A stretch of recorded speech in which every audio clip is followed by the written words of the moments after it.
Hello friends, welcome to my channel, welcome to new fresh blog.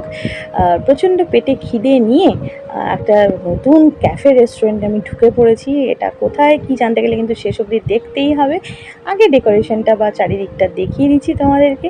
ভীষণ সুন্দর, জানো তো, গানটা ওখানে একটা ভীষণ সুন্দর একটা মিউজিক চলছিল, তো সেটা শুনতেও খুব ভালো লাগছিল। দুপুরবেলায় মানে পেটে খিদে নিয়ে আমার শিলিগুড়ি শহরে একটা কাজ কমপ্লিট করে নিয়ে আমি খোঁজে ঢুকে পড়লাম। সবাই কোরিয়ান নিয়ে আজকাল খুব, মানে ড্রেসেই বলো, স্টাইলেই বলো, খাবারেই বলো, খুব ইন, তাই না? তো এখানে আমি মেনুটা প্রথমেই দেখিয়ে দিচ্ছি। এখানে বিভিন্ন রকম রিফ্রেশিং বেভারেজেস রয়েছে, এখানে কোরিয়ান মিল রয়েছে। আমি কিন্তু বন্ধুরা শুধুমাত্র বেভারেজ না, আমি একদম পেট পুজো করবার উদ্দেশ্যেই লাঞ্চের জন্যই আমি ঢুকেছিলাম এখানে।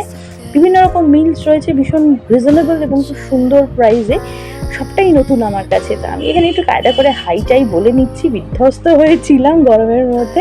প্রথমেই দরকার ছিল ভীষণ একটা রিফ্রেশমেন্ট, ওরাই সাজেস্ট করলো যে প্লিজ এটা ট্রাই করুন আপনি। এটা হলো কোরিয়ান একটা ওদের বেভারেজ, সেটা হলো পিচ ফ্লেভার্ড আইস টি। সেখানে একটা খুব সুন্দর সুন্দর আইস কিউব দিয়ে প্রেজেন্টেশনটা জাস্ট দেখো, আমার মনটাই ভালো হয়ে গেছিলো। সিটি সেন্টারের গ্রাউন্ড ফ্লোরে এই ক্যাফেটার নাম তোমাদেরকে আমি বলেই দিচ্ছি, এল ব্রিউইং ক্যাফে। এটা হচ্ছে ground floor, Siliguri city centre. যারা জানো ওখানকার লোকাল তারা তো জানোই, যারা জানো না মাস্ট ট্রাই একটা কোরিয়ান রেস্টুরেন্ট, অবশ্যই তোমরা ভিজিট করবে।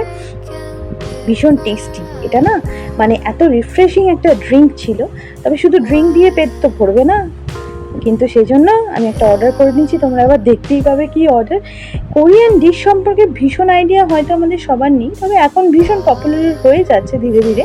তবে এই ড্রিঙ্কটা কিন্তু মানে একটা সুন্দর হালকা পিচ ফলের একটা ফ্লেভার ছিল, তার সাথে আইস টি, যেটা একটা অদ্ভুত সুন্দর খেতে।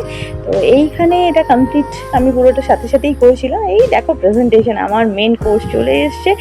কি হচ্ছে এখানে, বয়েলড রাইস দেখতে পাচ্ছ, আর চপস্টিক দিয়ে দিয়েছে, সাথে ফোকও দিয়েছে, টেবিল স্পুন দিয়ে দিয়েছে, এখানে সানি সাইড আপ পোচ দিয়ে দিয়েছে, সাথে একটু বয়েলড রাইস।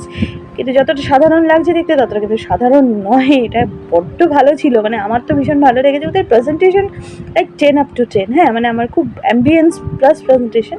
এবার হচ্ছে ট্রাই করার পালা, তো ট্রাই করতে শুরু করে দিলাম। এটা হচ্ছে গাপচি, এই ডিশটার নাম। এই গাপচিটা দিয়ে কিন্তু তৈরি হয়েছে পটেটোর যে স্টার্চ থাকে সেটা দিয়ে noodles plus stair fried veg আছে, চিকেন আছে, মাশরুম আছে। আমি চপস্টিক দিয়ে কায়দা মারতে শুরু করে দিলাম, কিন্তু বাঙালির পেট অসম্ভব খিদে পেয়েছে, খুব একটা হলো না। তোমরা কিন্তু আসলে অবশ্যই সিটি সেন্টার ভিজিট করে এই ক্যাফেটা ভিজিট করো, খুব ভালো লাগবে তোমাদের, আমারও খুব ভালো লেগেছিল। আজকের মতো আসি, চ্যানেলটা ভালো লাগলে লাইক শেয়ার সাবস্ক্রাইব করে দিল, টাটা।